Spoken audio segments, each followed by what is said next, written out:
आधार card जब घर को जाएंगे पलटा के देखो, उसमें लिखा हुआ है this is not proof of Indian citizenship. अभी तो अमित शाह बोल रहे नहीं नहीं कोई मुसलमान की सिटीजनशिप नहीं ली जाएंगी। तो मोदी को अमित शाह को खड़े होकर बोलना चाहिए कि कभी भी एनपीआर एनआरसी नहीं होगा देश में। बोलो। भारत की पार्लियामेंट में किसी ने उस कानून को फाड़ा तो हैदराबाद की आवाम ने उस कानून को फाड़ा था। और मैं यहां पर खड़े होकर कह रहा हूं इंशाअल्लाह ताला हैदराबाद की पार्लियामेंट की आवाम, तेलंगाना की आवाम, किशनगंज की आवाम CAA के खिलाफ वोट देगी और इंशाअल्लाह ताला बीजेपी को हराएगी इंशाअल्लाह ताला।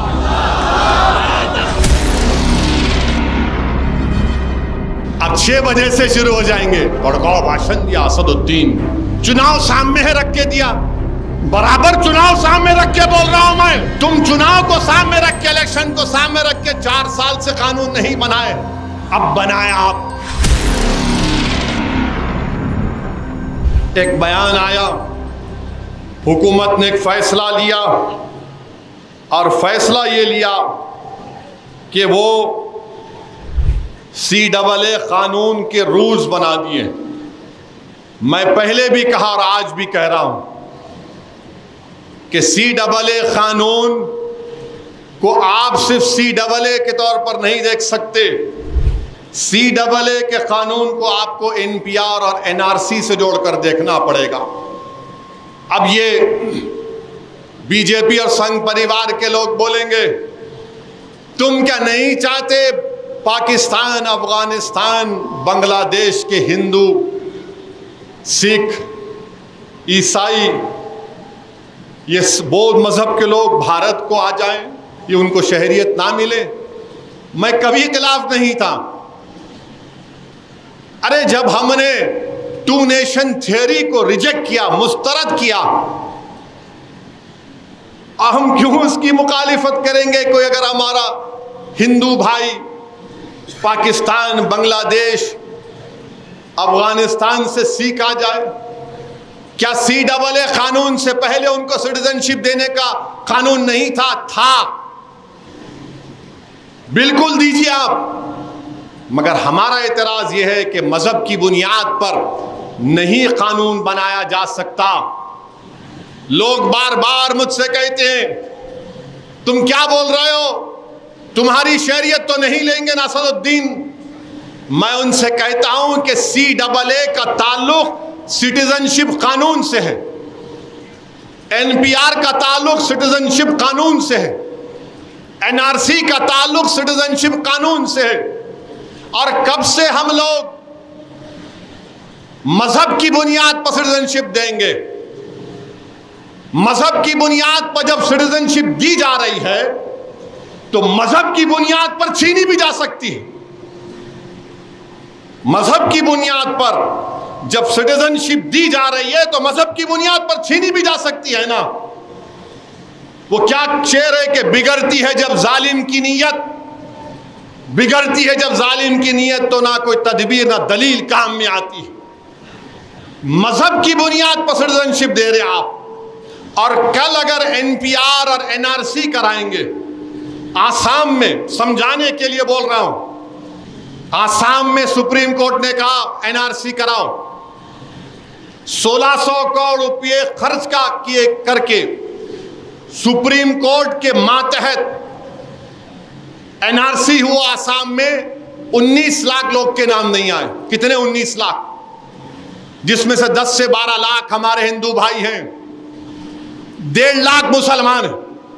अब जब CAA आ गया तो क्या होगा मालूम आपको? ये मैं नहीं बोल रहा हूं, आसाम के चीफ मिनिस्टर बोल रहे हैं, जो आलाजाद के हेमंतु शर्मा नाम है, बेसु शर्मा, वो कह रहे हैं कि हम CAA से उन 12 लाख हिंदू भाइयों को सिटीजनशिप दे देंगे। ये मैं नहीं बोल रहा हूं। अब वो 1.5 लाख मुसलमान क्या करना? वो 1 लाख 1.5 लाख मुसलमान क्या करना? उनको बोलेंगे आप 1962 में आए क्या? आप 1951 में आए क्या?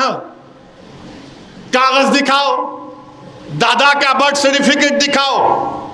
माने वो 10-12 लाख हिंदू भाई बहनों को सिटीजनशिप मिल जाएंगी, आसाम के मुख्यमंत्री कह रहे हैं, बीजेपी के लोग कह रहे हैं।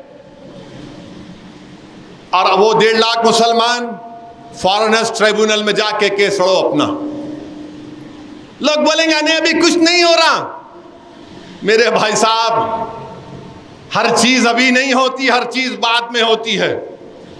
जब एनआरसी होगा, एनपीआर होगा, और अगर कहा जाएगा उसमें उसके रूल से पढ़कर सुना रहा हूं, पॉपुलेशन की एक लिस्ट बनाई जाएगी कि महाजरीन कैंप यहां पर, महाजरीन कैंप में कितने लोगों के घर हैं, नाम आ गए।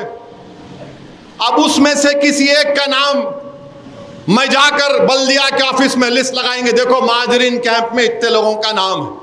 कोई भी जाकर बोल सकता ये जैद बकर भारत का शहरी नहीं है, डाउटफुल सिटीजन बना देते आप। उसके बाद उसको ये प्रूफ करना पड़ता कि मैं भारत का शहरी हूं।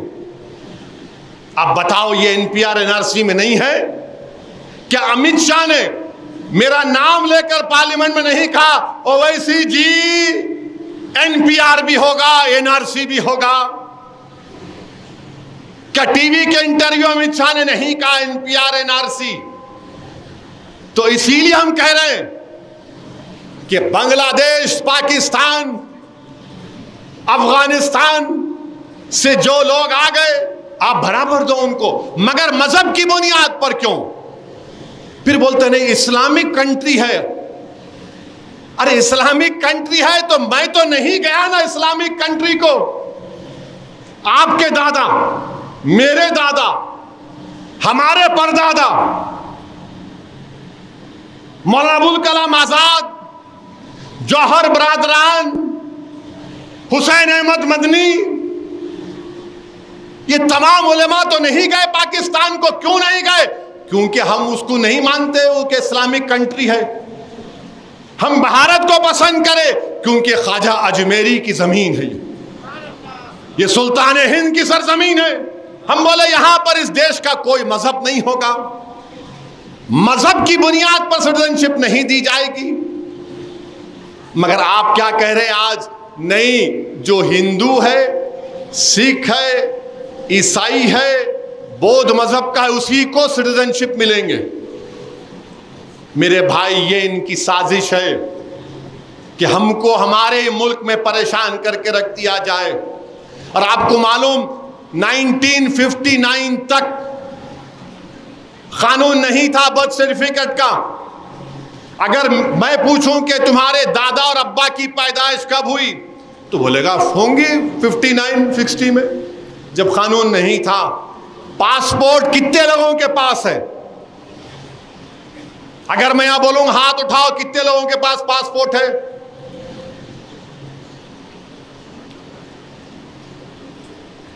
जरा कैमरा घुमाओ, इतने लोगों के पासपोर्ट है। तो ये प्रूफ जरूर है, जिनके पास नहीं है उन्हें क्या करना? गवर्नमेंट का डेटा यह बोलता है कि पासपोर्ट पूरे मुल्क में सिर्फ 5% लोगों के पास। 130 करोड़ का देश, सिर्फ 5% लोगों के पासपोर्ट है। आधार कार्ड किसके पास है? अब आप फर्क महसूस करो, पासपोर्ट में कम हाथ उठे, आधार कार्ड में पूरे उठ गए। उठे ना? आधार कार्ड जब घर को जाएंगे पलटा के देखो, उसमें लिखा हुआ है this is not proof of Indian citizenship, this is not proof of Indian citizenship. अब यही तो मैं बोल रहा हूं। अब आप बताओ फिर क्या बताएंगे? अब आप आके बोलेंगे नहीं, आप जो है अपने दादा का बर्थ सर्टिफिकेट लेकर आओ। कहां से लेके आऊंगा मैं? कहां से लेके आऊंगा बताओ? अभी 4 दिन पहले जुल्फिकार साहब गवाह हैं, पूना से एक बच्चा फोन किया मुझे, मेरे को यह बोला कि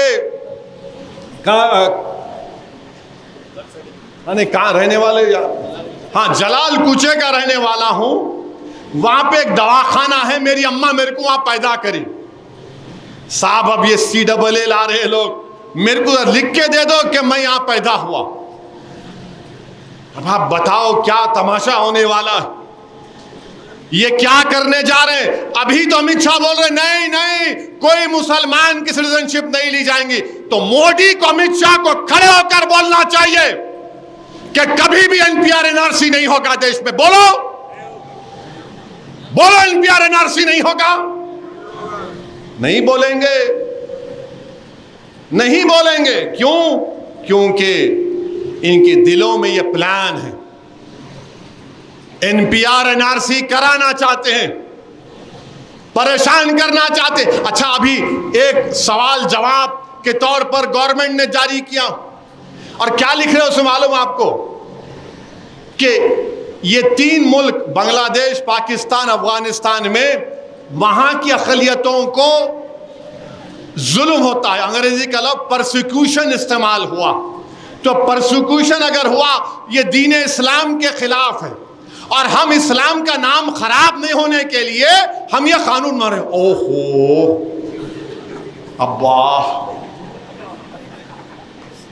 इतनी मोहब्बत हो गई आपको, एक मुसलमान को टिकट नहीं देते और आप बोल रहे इस्लाम का नाम। बिल्किस बानो से इंसाफ नहीं किए और इस्लाम, बुलडोजर से घर तोड़ दिए और इस्लाम, बच्चों को गोलियां मार दिए इस्लाम। मेरे भाई, ये है हकीकत। इसीलिए मैंने पूरी भारत की पार्लियामेंट में मोदी के 300 एमपियों के सामने उसको काला कानून कहकर उस कानून को फाड़ दिया। तो इसी वजह से फाड़ा। और मैं यहां पर खड़े होकर कह रहा हूं, इंशाअल्लाह ताला हैदराबाद की पार्लियामेंट की आवाम, तेलंगाना की आवाम, किशनगंज की आवाम CAA के खिलाफ वोट देगी और इंशाअल्लाह ताला बीजेपी को हराएगी इंशाअल्लाह ताला। तो जो CAA के खिलाफ है, जो NPR के खिलाफ है, जो NRC के खिलाफ है, जो भारत के आईन में कहा गया कि मजहब के नाम पे कानून नहीं बनाया जा सकता, हम जिन्होंने कानून बनाया उनके खिलाफ इंशाअल्लाह ताला अवाम उनके खिलाफ वोट देगी। क्या आप लोग तैयार हैं? अब लगाओ नारा, नारे तकबीर।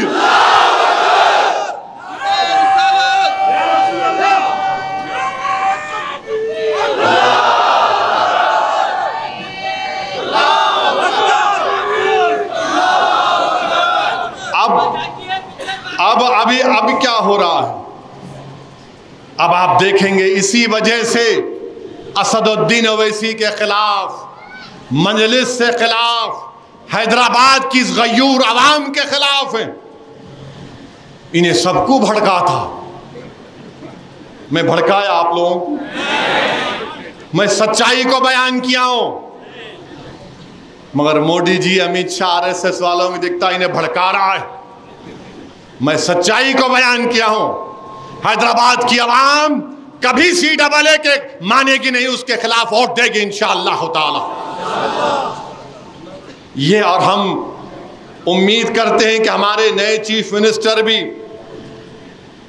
CAA के खिलाफ हैं, क्योंकि ऐवान असेंबली में मजलिस की नुमाइंदगी पर एक करारदाद, रेजोल्यूशन पास किया गया था।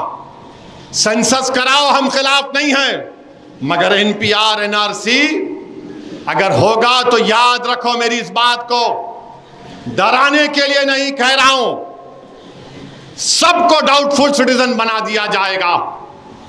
बोला जाएगा कागज लाओ, कोई भी जाकर जिसका नाम आ गया, कोई मिस्रीगंज का है, कोई बाबा नगर का है, कोई बारकस का है, कोई बारकस के लोगों को जाके बोलेंगे ओहो तुम यमन से आए थे ना, अब बताओ तुम कहां से आए थे। तो बेचारा अरब बोलेगा मैं ये कबीले का हूं, मैं निजाम की फौज में आया था, हिफाजत करता था, मैं गयूर अरब हूं। तो बोलेंगे नहीं सर्टिफिकेट लाओ, कागज दिखाओ। अब उन्होंने हदरमौत जाएंगे, कोई जाकर किसी से कह देगा पठान लोगों से, कहां से आए थे तुम? अरे हो भाई हमारे दादा परदादा आए थे, अब लाओ। उन्हें बोलेंगे अफगानिस्तान से जो आ रहे तुम उनको दे रहे, हमको नहीं दे रहे। तो उन्हें बोलेंगे प्यारे तू मुसलमान है, तू मुसलमान है। ये इनकी साजिश है, ये इनकी कोशिश रहेगी। मेरी बात को याद रखो आप। मुझे अंदाजा है और आपको भी अंदाजा है कि आज की इस तकरीर के बाद फिर से जो शैतान तो कैद हो गया, मगर शैतान के जो एजेंट हैं अब 6 बजे से शुरू हो जाएंगे। भड़काऊ भाषण दिया असदुद्दीन, चुनाव सामने है रख के दिया, बराबर चुनाव सामने रख के बोल रहा हूं मैं। तुम चुनाव को सामने रख के, इलेक्शन को सामने रख के 4 साल से कानून नहीं बनाए, अब बनाए आप। मैं तो शुरू से बोल रहा हूं, भारत की पार्लियामेंट में किसी ने उस कानून को फाड़ा तो हैदराबाद की आवाम ने उस कानून को फाड़ा था। मेरे अजीज दोस्तों और बुजुर्गों, ये बात आपको ज़हन नशीन करना है।